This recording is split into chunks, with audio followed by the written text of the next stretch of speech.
What's up, y'all? I hope your week was swell. I am super, super pumped for this episode because this week we are not talking to a trans person. We are talking to a detrans woman. Her name is Lucy. She's got quite the following on TikTok. And I really respect Lucy and what she's doing because she's very educational with her content and sticks up for trans people, where other detrans people have made it their kind of goal to make things harder for the trans community. So Lucy and I got deep about things and we talked all about her experience, her journey, the way how she feels. And I really, really, really am excited for you guys to hear this episode. So yeah, stay tuned for that. Follow me on TikTok and Instagram. Subscribe to my Patreon because I have a lot of bonus content coming out and that has already come out of past episodes. And join my Discord, perhaps, maybe. Buy some stickers. The link was always in the description below. And that's about it. I hope you enjoy the episode. Thank you so much. I love you. Bye.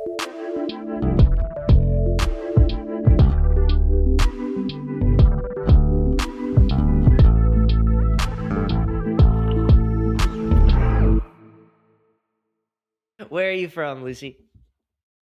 I live in the Netherlands. I'm originally from Australia. I've lived here for like 20 years, so I've kind of like I've become Dutch basically. Wow, that's so Um, cool. That's very far away. I'm in New York, so 6 hour difference. yeah, yeah. Or And how old are you?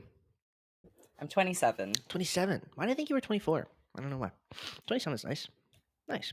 I guess I look young. You do look young. Now, okay. So you came out as trans when you were younger, right? Indeed, I did. I was 12 when I came out for the first time, like as trans, to my dad, and shortly after that, I was just like put on a waiting list, and like the whole ball started rolling on Mm, um, actually getting the trans healthcare that I needed. mm. So yeah, I was young. You started hormones at 16, if I remember correctly. Yes, 16, 17. I started hormone blockers, and then shortly after that, I started testosterone. Oh wow, you went on hormone blockers. That's interesting. Yes, Hmm. not easy at all. Yeah, I can imagine.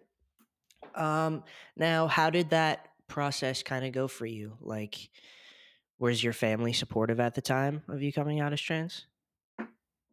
I mean, um, so I never officially came out to my mom, and that's because she came from a bit more of a conservative background. Like, yeah, my dad was like raised Catholic in the Netherlands, but having gone to like university in Australia and stuff, he'd like become a bit more open minded. But my mom was definitely like more resistant to like I guess that kind of thing. Mm, Um, I mean, she's a lot better now. Uh, but I was actually like really lucky, I'd say, in terms of how my environment reacted to me being trans. In high school, God, there's a really good Dutch phrase for this. I was, the literal translation is carried on hands and feet. That is to say, like, my homeroom class was like super, super understanding. The guys just like took me under their wing and like, you're one of us now. Um, hmm. so I was really lucky. It was more like the people outside of my homeroom class who were cruel to me about my trans status. But eventually, once people started to get to know me better, it was all good. I love that. Now, question I have for you: how long were you on testosterone before you stopped? I was on testosterone for like 9 years minus like half a year because there were times throughout my transition where I was unable to access hormones, and so I was Mm. just like I would be off T, which would also not be great because I didn't have any like backup equipment to give me any hormones either, so that kind of sucked. Right. So, did you? I'm guessing. Did you get like a hysterectomy or anything? I had an oophohysterectomy, so Wow. no ovaries and no uterus. I like to say that I have novaries and a uterus. Now, can I ask how that affects you now that you've I mean, detransitioned? now I have to take estrogen. So I've been on estrogen for 14 months at this point. I started in December of 2022. Okay. When did you decide that you wanted to detransition? October of 2022. 2022. So like it was like a long time coming though. I want to say that like since the start of the pandemic, I just stopped caring about gender and I just told myself like, you know what, I'm just gonna express myself how I want. I'm gonna use all pronouns, but I still navigated the world like a trans man, but I guess socially I was also more like trans masc non-binary. At least I was more masculine of center, if that makes sense. Yeah, 100%. Now, before you just decided to detransition, did you, or actually before you started hormones, or like when you were in the beginning stages of your transition, did you experience gender dysphoria, do you think? I did. I mean, I guess now looking back on it, I can characterize it more as like gendered body dysmorphia. But at Mm, the time, the way that it was framed in my head was this is gender dysphoria. I don't like the female characteristics about myself. I really would like to have a more masculine physique. And I mean, through transitioning, through taking hormones, I did achieve a body that I was comfortable in, a body that I lived in for years. Um, mm, but then eventually that was no longer what suited me. mm. That needed to change. Hmm, that's interesting. Now, when you decided you wanted to detransition and come off hormones and stuff, how did the people around you take it? So I actually wrote down a list of every person that I told. I think it was like the first 20 people I told, just so I could like ease myself into it and also like keep track of like who I had told, who I had to keep quiet around and stuff Mm, like that. mm-hmm, Um, and I was really scared in the beginning, but the process was eased by one of my friends, really good friend of mine. She came out as a trans woman. And then like a day after, I was like, "Girl, I need to tell you something. Like, I want to detransition," and I think that having that positive experience with telling her, I felt more comfortable telling the people around me, and it was just like, um, I like my friends responded like, "Okay, cool, mm-hmm. cool. That's new. That's fine." My dad told. I remember this very distinctly because I had been expressing myself more femininely here and there, like wearing makeup and stuff like that. My dad told me like, "Oh, I kind of had a feeling you were doing something like that." Mind you, that was also like a few months into me like detransitioning for real and like telling my friends. So Mm, I don't know. I just held off on telling my family members, especially because I figured that for them it would be the hardest piece of news to take, and especially with the case of my parents, because hey, I started hormones as a minor. mm, Um, and I never want anyone to characterize my parents as some kind of misguided villains in this scenario. right. Um, yeah. Hey, I mean, if my kid came out to me as trans at 12 years old, and I mean, you still waited, right? You came out at 12 and then you started hormones at 16. That's fair in my book. I would do the same thing if I was a parent. Right. Like Yeah, I'd been in therapy for so long, so like, well, he's socially, he's a right. boy. Everything's lined up. He has not wavered from this. Obviously, he should be on hormones. Right. Like that was a pretty clear decision for my parents to make. Hmm. Um, but it's just so often that that kind of care and like focus on the child and the child's needs is demonized as like, oh, but they're being groomed into it, and it's like, no, actually, no. No. No one told me you should be trans. Yeah, from what I hear, you have great parents. That your parents listened to you and gave you exactly what you needed at that time. That's how I Right? see it. Exactly. I cannot imagine having to come out twice, though. I can't imagine like coming out as trans and then being like, never mind, everybody. Like I have so much respect for you. Like, did it take like a real mental toll on you when you decided you wanted to detransition? Oh yeah, it did.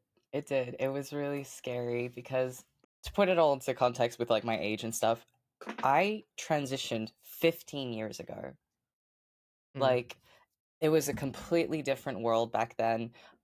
Most people, specifically trans masks, trans men were not on their radar at all. Like everyone kind of knew, like, oh yeah, like there's some um men who become women, like, you know, like that was the zeitgeist, right. right? So I felt like I was kind of like pioneering like the first generation of like these baby trans masks. That's what I felt like I was doing. And now coming into like my detransition, it's like, oh shit, I have to forge my path again, because now like if I visualize it like a forest path, so initially like the pathway for transition was like, it's like it's a path in the forest. There's like some bushes that you have to clear out of the way and blah blah blah.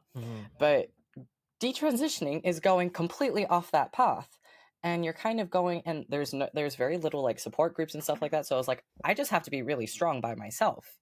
um Wow. that's kind of how it felt. I didn't have like a roadmap. There's no tips on how to come out for detransitioning or Right. anything. Yeah. So And like, I don't know, I feel like just now we're starting to talk about detransitioners more within the trans community. right, So yeah. And right. I bet you probably felt like you lost your community too. I can't imagine how alone you felt. I kind of disagree with that though. I Well, didn't good. actually lose my community. I'm So glad. that first friend who came out to me as a trans woman, Mhm. she's been very, very supportive. And then like I don't have that many friends, okay? Me either, And then one Steve's of fine. my and then one of my friends, he came out sometime early in the pandemic, like in 2020. He came out as a trans guy. So those were my two people who I really had to come out to. They were my community of like real life people. Period. And they were both cool with it. And I figured, like, yeah, okay, well, if these friends of mine are completely fine with me detransitioning, having a different gender expression, um, going back, as a lot of people like to characterize it, why wouldn't that be okay for the community at large? So Right. that's was kind of like my motivation to also start making like TikToks and stuff like that Which to is show people. super, super, super important. I love your TikTok page. I think you are doing the absolute most in the best way possible. I think you said it in one of your TikToks. Your voice carries so much power within our community because a lot of people listen to detransitioners outside of the community. A lot of cis people listen to detransitioners Hmm. and their story the most, I feel like sometimes. And we all know there's a lot of detransitioners who try to harm the trans community, and that is the opposite of what you are doing. And I think that's super important. So I am very thankful for you. Um, And thank you. of course.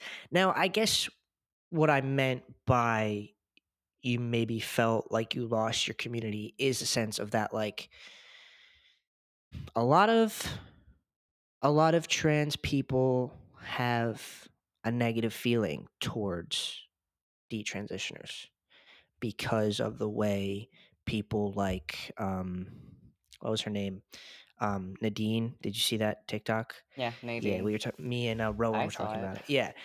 So I think it those videos and people like that have put a bad taste in trans people's mouths when it comes to detransitioners. And Rowan and I were talking about people like you, how, your voices need to be brought up higher than, people like Nadine and stuff, because those are the voices that really matter. Now, what did you think about Nadine's video, The Dark Sides of Testosterone? I said it. I made a video about this, and in that video, I said that it was fear mongering, and Mm. the side effects that she was listing were very, very rare side effects. Like maybe like, sorry, I nearly switched to Dutch. Maybe barring vaginal atrophy, like Mm. basically everything that she mentioned is like very rare. And I did have people in my comment section being like, oh yeah, like my throat felt a little bit tight when my voice was breaking. And then like I thought about my time, I was like, I didn't really notice that. So I don't know, maybe everyone's literally built different, so we don't know. True. So my thing with Nadine's video is that this is a really good video that serves to embolden right wingers and other transphobes, and also divide the queer community.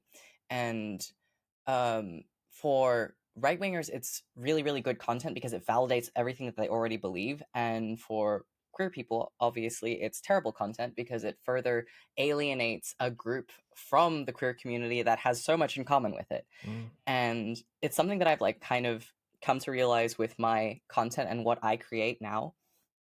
I'm never going to convince right wingers. I know that, Mm-hmm. actually. I'm never going to pull anyone over to our side. But what I can do with my content is I can help unify the queer community so that we can stand stronger together. And I feel like that is something that uh, uh, some trans people could, should pick up on, that Mm-hmm. we're stronger together. Mm-hmm. I have way more in common with most trans women than I do with the average cis woman. Just Mm.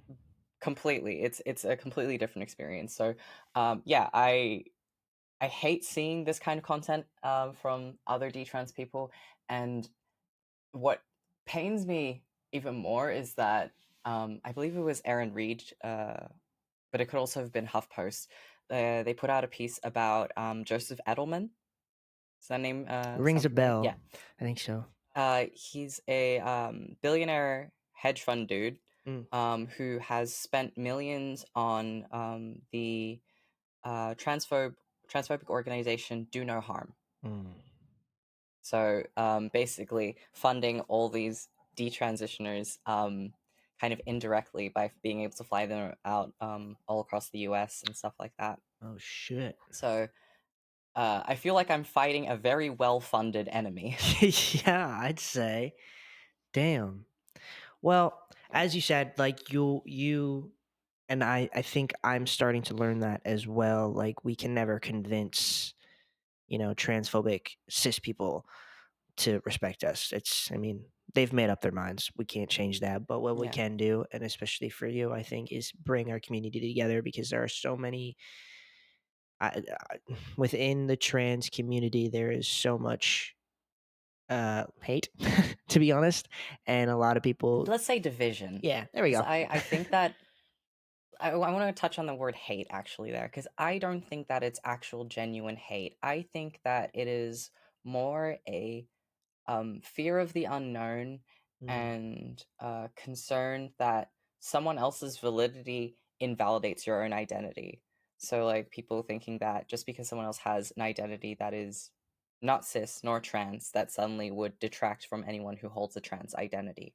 mm, And that fear. Because true. that's one thing that I get a lot. It's like, oh, you're just cis. And it's like, no, Yeah. no, I'm not. Right. Yeah. No, very true. Now, how do you feel about people like Blair White or Buck Angel or Caitlyn Jenner, all of these trans people who kind of go against their own community sometimes and use detransitioners as a way to fight their battles, I guess, if that makes sense.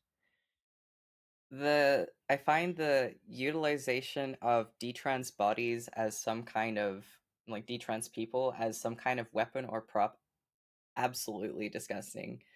Um, in the sense of, like, I don't feel like it's fair that someone uses me in an argument and then strips me of my voice. Mm, That's not empowering me. hmm So how dare you do that? I think that it's condescending as well, because there's like these assumptions about detrans narratives, and that we're all intensely regretful when that simply is not the case. um mm. I don't regret my transition. It I made was me gonna the ask. woman I am today. So I don't, it makes no sense to me to also, so we can already agree, like, trans people are not a monolith, so why is it okay to monolithically use detrans people as a weapon for transphobia? Like, make it Mm, make sense, because all of those trans people that you described, they're all like, yeah, well, not all trans people believe the woke stuff. They're all saying that, but then at the same time, they're doing the same thing by putting they're doing the opposite, I guess. I hmm don't know, you know what I mean, right? Right. They're Yeah. taking all these detrans people and making them one thing. hmm Yeah, because people like Blair and Buck and whatever the hell, um, their most firm argument they believe is firm. Their most firm argument is that detransitioner rates are the highest they've ever been right now, which is like I want to touch on, like, how it's really hard also to nail down that rate, yeah. because detransition is only, there are so many aspects to it, because one of my mutuals actually made a really astute video about this, talking about the different definitions surrounding like detransition and desistance and stuff like that. So technically, anyone can detransition because detransition technically only refers to the reversal of medical transition. So like stopping hormones, Mm. reconstructive surgeries, and stuff like that. And then desistance, which I find a little bit of an icky term, but that's mostly due to its turf kind of connection. It refers to a reversal of social transition, so no longer presenting as a trans person, right? Mm-hmm. So Gotcha. there is, and then once we start like throwing all these terms together, then it can also be like really confusing. Like there are also trans people who detransition for health reasons, but socially they do not desist; they still present as trans. That's very true. So Yeah. what do we call them? So Yeah. I don't think we're going to be able to nail it down that well. I feel like when these people think of detransitioners, it's only people who are like wildly upset that they ever transitioned in the first place. And, the people like Nadine who are using their Yeah, yeah, platform. Yeah.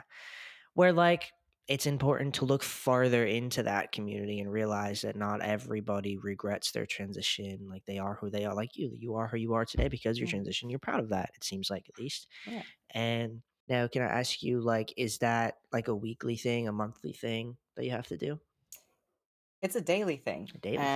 and for a lot of people, that sounds a bit scary. I guess because it's like I remember when I remember hearing like from other people when they take gel form testosterone that Hmm. they find it uncomfortable because they're constantly preoccupied with their transness on a day to day. You know what I mean? Like it's annoying. It's like I have to take gel Hmm. because I'm trans, Hmm. and I thought like maybe I would have that kind of feeling about estrogen, and I really don't feel that at all, actually.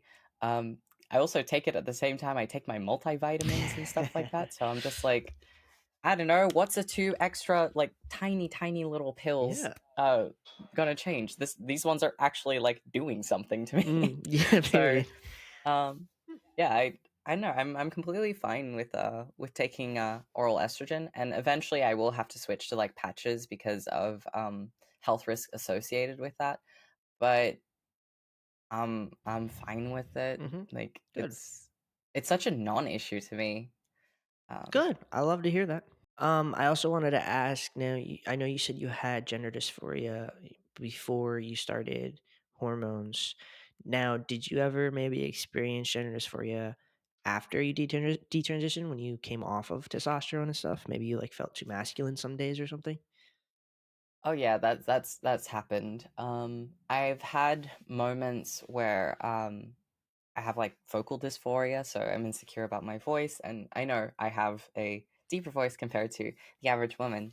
But I can voice train. And I don't know.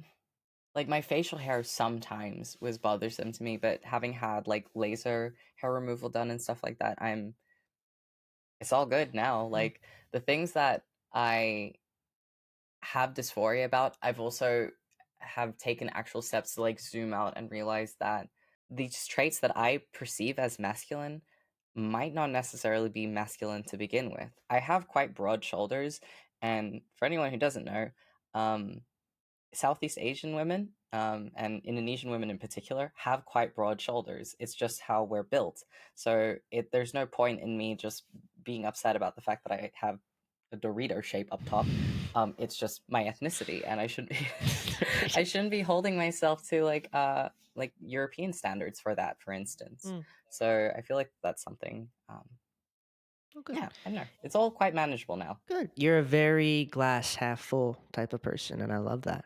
I Yeah. absolutely love it. Like I gotta be positive. Yeah. Like I also have this kind of like complex of like I should be strong so I can set a good example because Mhm. I know, at least from posting content and like hearing from people like in DMs and stuff like that, like oh I want to detransition, but I didn't think it was like okay to if it was possible, and just being that kind of support for people. Yeah, no, it's super important. Um, I also wanted to ask you, do you experience hate online, like through TikTok and stuff, from like cis people, from trans people at all, or no? Mm, I mean, From cis people, rarely, but I think that that's just because of how the algorithm works. Okay, so if we let's go platform by platform. Mhm. Yeah, you have to. Yeah, TikTok. Cis people who interact with my content, by and large, are going to be supportive of queer people. That's just how the algorithm works. My content gets recommended to people generally who are in the queer community or queer adjacent or something, Mm. right? Twitter. Oh my god! Like the condescension that I've experienced from cisgender transphobes on there is absolutely insane, especially TERFs. There's been people talking about me, like not even like adding me or tagging me, but they're like, "Oh, when she has kids, then she'll understand." And it's like, I don't want kids. Like I have a dog. I don't really want to have any more responsibility than that. Period. Um, and then if we go for like trans people who give me hate, I get a lot of that on Instagram and on TikTok actually. Like, and it's mostly young people. So many people who want to invalidate my identity, but for Instagram, I don't even really look at comments anymore. Like, I get like like the notification pops up, and I just don't read any of them. I just like open the thing and then click off because it's like I don't need to read any of that. I swear, old transphobic people just sit on Instagram Reels and just rot in there. I swear, Like, it's it's just horrible. like it's funny because some of them like do like misdirected trans misogyny, and they like tell me that I look like a man and I'll never be a woman, and I'm like, joke's on you. You just made yourself look like a massive fucking idiot. Take one look at my other content, dipshit. Yep. I don't know. And you said that a lot of kids, a lot of trans kids kind of come for you sometimes. See, that bothers me because I feel like they're being taught to hate people who detransition or disrespect people who detransition. And that's not right. True, but But I was the same. I was the same. yeah. And yeah, I made a video about that quite recently about how I used to be very enbiphobic when I was younger. And that was me as a trans kid, a queer kid, trying to prove my identity. And I feel that a lot of young trans kids are doing the same thing. They need to hold on to something, clear definitions, so that their identity does not get invalidated. Because if I identify with my assigned at birth sex, then I must be a cis person, and there's no way that I could be anything else. Mm. Um, But you don't identify as a cis person, do you? You identify. How did you say you no, identified earlier? I identify as a detrans person, and then specifically detrans as short for detransgender, which is a term that I personally use. I haven't seen anyone else use it, but it's because I don't like the term detransitioner that much. Mm. Because I find that detransitioner has, I don't know. I feel like it focuses more on like the medical physical aspect. For me, it's like a whole social thing. It's how I navigate the world. Mm. It is the complicated way in which I have to tell the people I date about my gender history. It's in the fact that I was once my sister's brother and have once again become their sister again. Mm. Um, like I in some ways I still feel like my father's son. Like I'm still connected to him in that way, Mhm. but I am most certainly not his son anymore at the same time. It's a very weird liminal space to occupy. Um and I don't know, this is not a cis experience. I'm sorry. I just don't know how else to describe it. True. Yeah. Hey, I mean, I don't. Do you think that maybe? I mean, this would be a very hard thing to do, but in a perfect world, do you think that everybody should refer to people who detransition as detransgender people? Um no, because I don't think that my view of my gender necessarily has to be extrapolated to every other person who detransitions and undergoes the same thing. I have people in my life who have detransitioned who identify as cis again. Mm. And I just happen to not do that. And I think that it's up to everyone else. If other people find that the term detransgender resonates with them, then by all means, I think that they should identify with it. But if that's not the case, then who am I to tell another person who's detransitioned, like, yeah, you're not cis, you're detransgender? That would be like this weird prescriptivist thing that I just don't want to buy into. Mm. Right. Yeah. Another one for you. Now, I know you said you don't. regret transitioning, correct? Hmm. Now, when you look back on that part of your life, do you say, oh, like, do you think, oh, when I was trans? Or do you feel like, I don't know, sometimes, Like, what language do I use around yeah, that? yeah. Like, I know that it's like controversial to say it, but I do. I either flip flop between like when I was a man, because I was a man, Mm, um, and when I was trans, because like when I say when I was trans, I mean like my material reality, the way I navigated life was as a trans man, completely indistinguishable from how other trans men do. I don't think that like I don't think that like it's any less valid, because everything I did, I was on hormones, I've had surgery, I underwent legal changes. My family saw me as their son, their brother, their nephew, everything. And I don't see how that's how I could be anything other than trans in that mm. from that era of my life.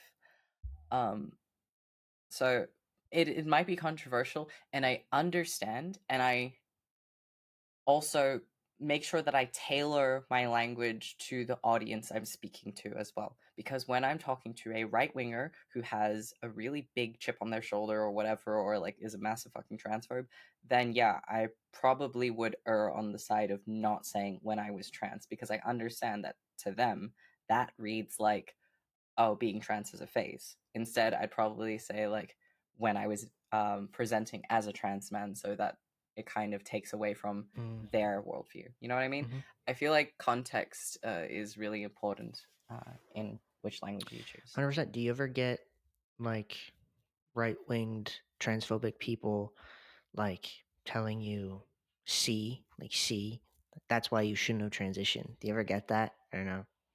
Oh yeah, oh yeah. So I was on a Dutch TV show last year. Um, I've posted about it on my TikTok as well. It was not a great experience, because despite the fact that we had like a really extensive interview session, they purposely cut out only the sections in which I spoke about the medical aspects of my transition, and not the parts where I said like, oh yeah, actually I blossomed as a person thanks to my transition. I finally had the courage and confidence to be Mm, a real person, because I didn't feel like a real person prior to transitioning. I didn't feel like I belonged anywhere. fuck that. So I was on this show, and what happened, the aftermath of it is that, it was on Twitter, Mm, and it was really painful as well, because okay, so this episode was in Dutch, obviously. It got subtitled with English subtitles and thrown onto BitChute. And I don't know if you know what BitChute is, but it is a video sharing platform, kind of like YouTube. But this is where you find like the crazy conspiracy theories and like the ultra right wing stuff. mm, Like, I'm talking MAGA, January 6th kind of crazy stuff. oh shit. Maybe even like lizard people. It's really bad. Anyway, the caption on that video, Hmm. on the video that they put up, was these trans doctors get enough rope to hang themselves with. Which Jesus.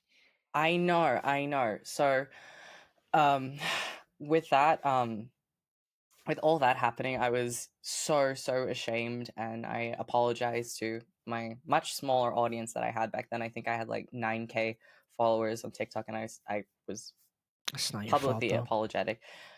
But at the same time, on Twitter, there were people telling me like, "Oh, well, see, blah blah blah. Look at you. You've like messed up and stuff like that." I'm like, you know absolutely nothing about my life. You know nothing about how what I've experienced. For all they know, I could have suffered horrific trauma as a child, and that was part of the reasoning for my initial transition. And then they were basically saying, when you say that, you're basically telling someone who's a survivor, like, not that this happened to me, but the hypothetical. Mm. If you say that to someone, you're basically saying it's your fault. You're victim blaming on the highest level.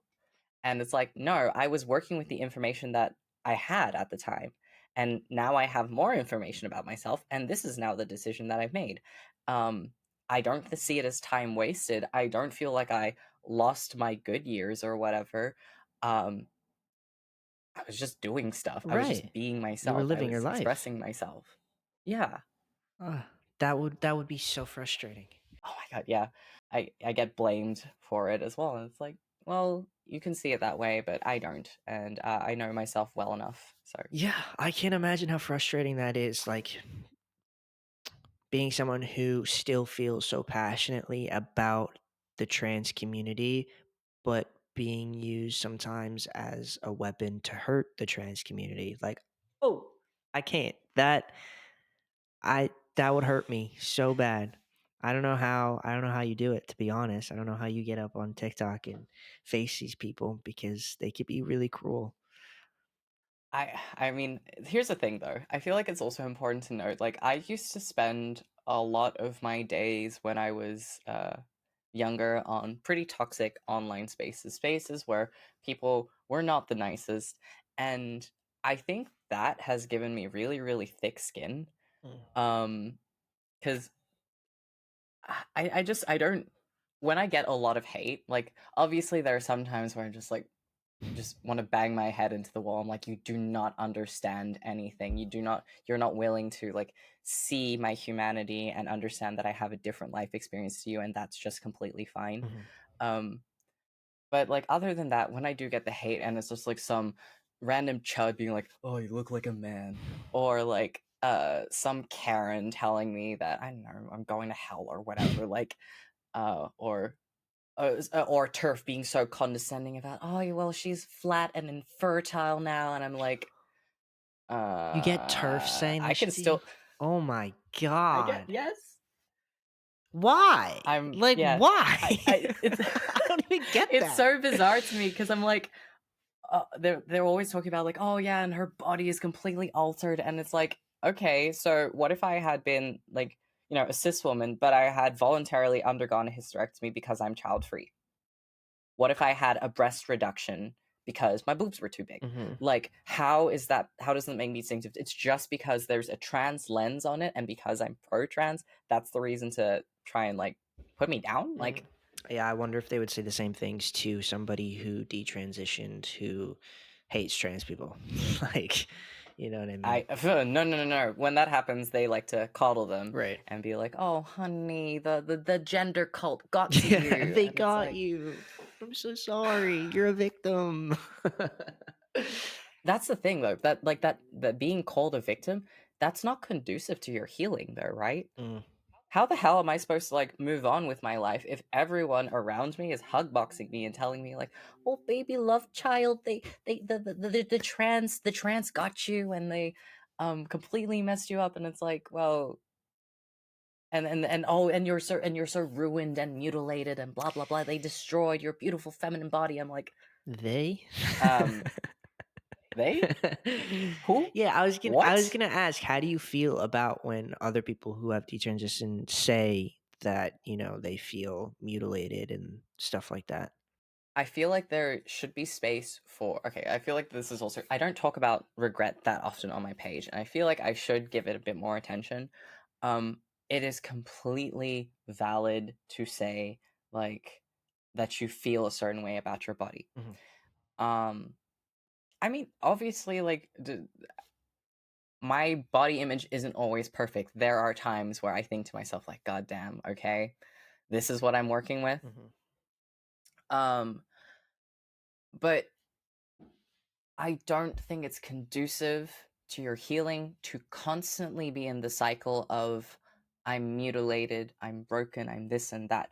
And if you're constantly around people who keep on parroting the same things, you're not going to ever let yourself get to a mindset where you're like, I am a person who has undergone alterations, body modifications, if you will, um, and I will have to live with those consequences, but I am still a complete and whole human being. Mhm. Like one thing that I guess at least was, I guess, on some level a concern for me of like, would I still be able to like date people comfortably? Mhm. Um but being in the environment where I am with the friends that I have, I guess Europeans were a little bit more let's say a little bit less Puritan, so it's pretty normal to like go topless like at the beach or whatever, or even just be without clothes around your friends. Mhm, I don't know, like my friends tell me like there's really nothing wrong with you. I've been literally out in public places without anything on. Um mhm. Mind you, like swimming places without anything on up top. Mhm, And no one ever bats a lash at my scars or anything. It's fine. mm.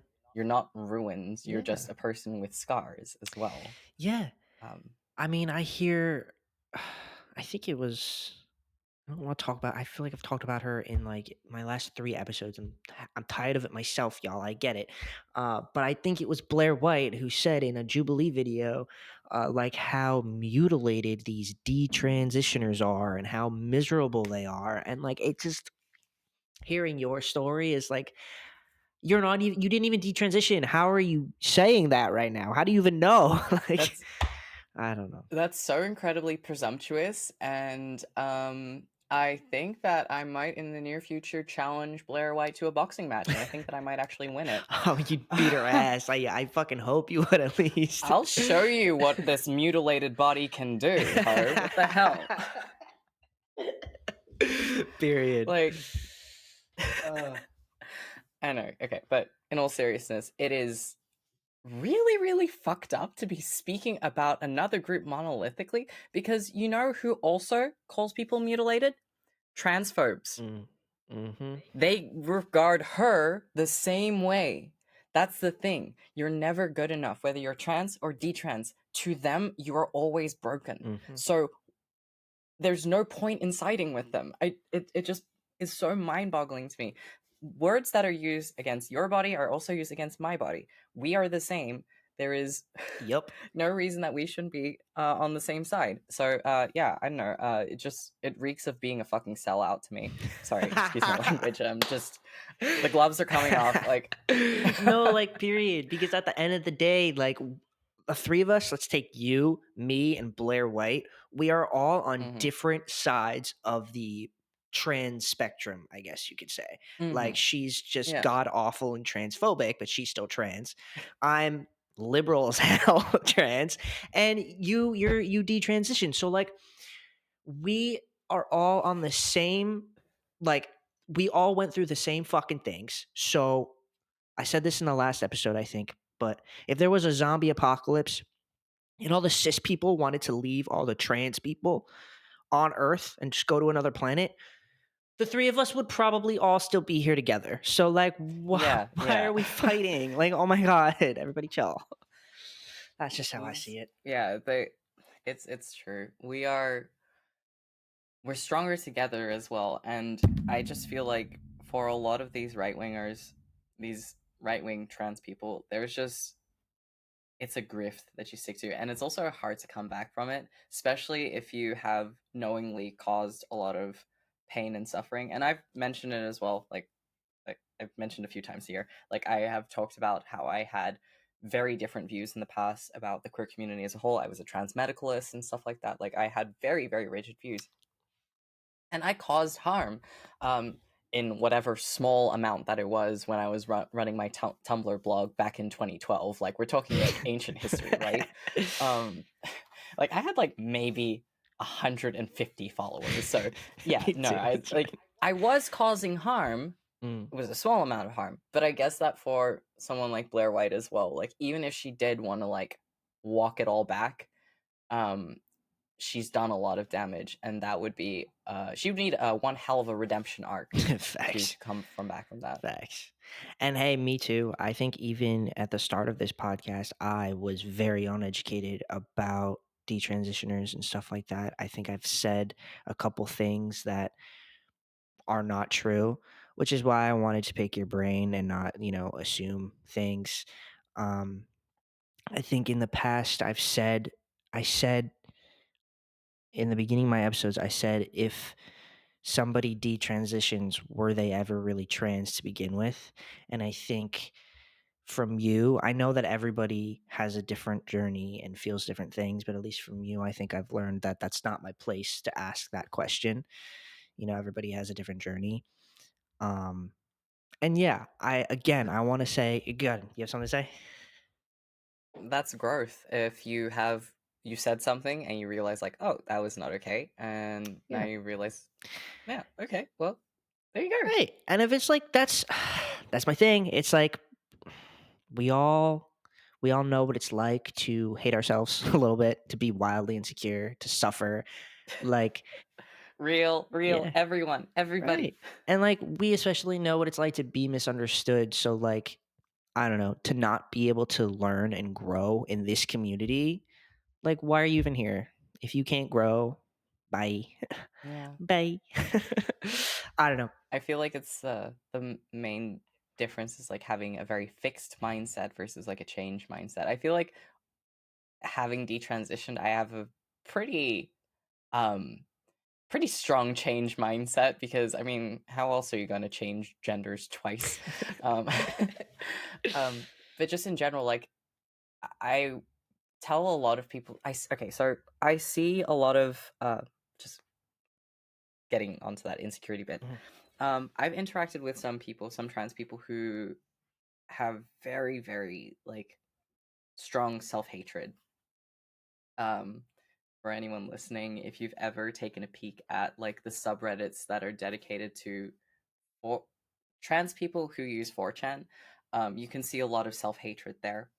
And I got posted on one of those subreddits, and I was initially really scared because like, oh shit, 4chan trans people.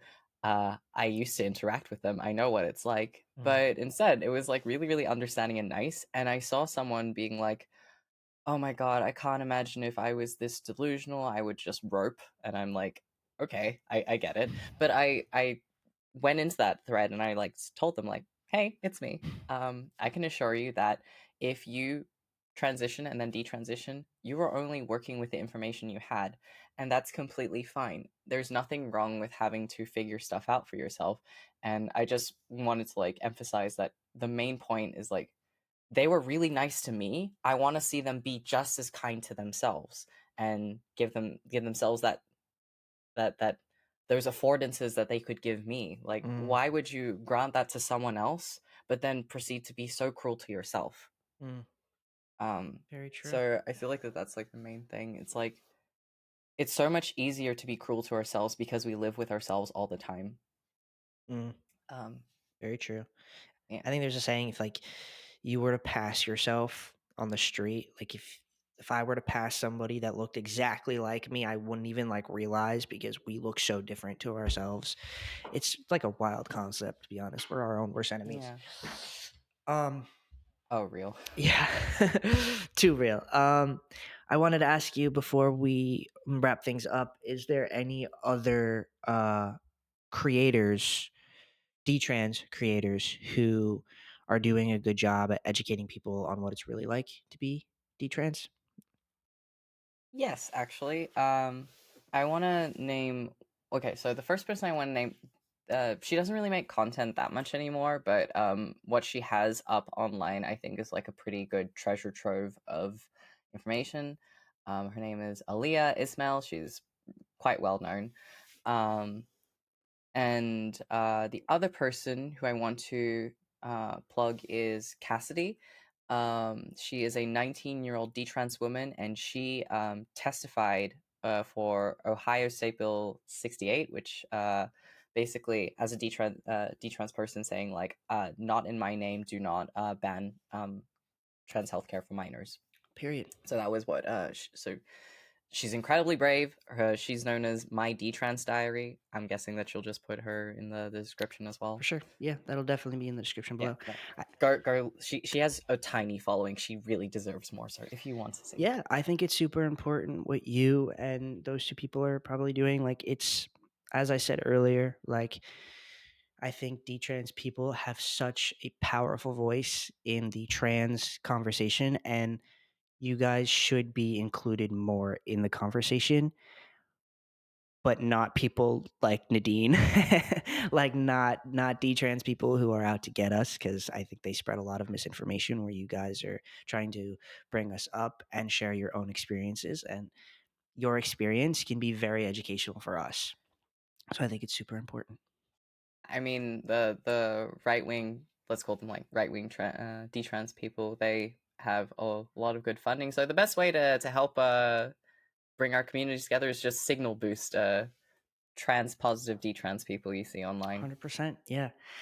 Before we go, I usually ask if anybody has a trans song or art of the week that kind of helped them through their journey as a trans person. But for you, do you have any songs or any art that has helped you through your journey as a trans and detrans person? Okay, so the thing that I want to plug is the movie Everything Everywhere All at Once, and I know that it's so well known and most people have seen it, but if you haven't seen it, I really, really want to implore you to check it out because that was the movie that I watched the night I decided I needed to detransition because it was such. Oh my god, I And love that. someone, and okay, like just a little thing. Someone in a comment section of another podcast I did, because I brought up the movie as well. Mhm. They said, "Oh, it's like she actually lived through the movie, going through all these different universes and different perspectives of life." And it's like, yes, that is why I connected. So, I you, love you that. see what I I mean? love that so much. That's so cute. Oh my god. Uh, Oh, that's great. Thank you so much for sharing that with me. That will definitely be in the description below. And where can people follow you, Lucy? well, I have a really long ass username, but it's the same on every single platform. I'm assuming you're going to put it in the Mhm. description. I'm loose Kartikasari on TikTok, Instagram, Twitter. I'm still thinking about getting a Threads, but probably not in the near future. Okay, sweet. Yeah, all that will be on the screen and in the description below. Go follow Lucy and go follow me at HRT Podcast on TikTok and Instagram. I post in there almost every single day. Join my Discord. I would appreciate it. Subscribe to my Patreon. I have a lot of bonus content coming out from past episodes. So please, please, please check that out. I'd appreciate it. Go buy some stickers, please. They look like this. I would appreciate it. I worked really hard on them. And that's it for this episode. Lucy, thank you so much for being on. I think this was a very important and educational episode, and I'm really glad that I got to sit down and talk to you. And thank you for having me on. Really enjoyed it. Of course, I will see you guys next week. Okay, bye.